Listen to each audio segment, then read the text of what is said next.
আসন্ন ত্রয়োদশ জাতীয় সংসদ নির্বাচনে বাংলাদেশ জাতীয়তাবাদী দল বিএনপির সামনে বড় চ্যালেঞ্জ দলের ভেতরের বিদ্রোহী প্রার্থীরা।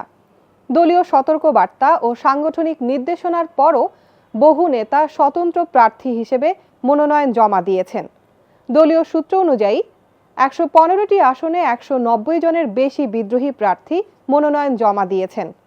দলটির নেতারা বলছেন, সবাইকে বিদ্রোহী বলা ঠিক নয়, কিছু ক্ষেত্রে বিকল্প প্রার্থী রাখা হয়েছে সম্ভাব্য ঝুঁকি মাথায় রেখে। বিএনপি ১৫টিরও বেশি আসনে বিকল্প প্রার্থী প্রস্তুত রেখেছে, কারণ ঋণ খেলাপি হওয়া, মামলা মোকদ্দমা কিংবা অন্যান্য জটিলতায় মূল প্রার্থীরা বাদ পড়তে পারেন। তবে দলটি স্পষ্ট করেছে, জোট সঙ্গীদের জন্য ছেড়ে দেয়া আসনে যারা স্বতন্ত্র প্রার্থী হয়ে থাকবেন তাদের বিরুদ্ধে কঠোর সাংগঠনিক ব্যবস্থা নেওয়া হবে। ইতোমধ্যে একাধিক নেতাকে বহিষ্কারও করা হয়েছে। বিএনপির স্থায়ী কমিটির সদস্য সালাউদ্দিন আহমেদ বলেন, যদি বহিষ্কৃত নেতারা নিজেরাই মনোনয়নপত্র প্রত্যাহার করেন তাহলে দল বহিষ্কারের আদেশও প্রত্যাহার করতে পারে। অর্থাৎ ২০ জানুয়ারি মনোনয়ন প্রত্যাহারের শেষ সময়।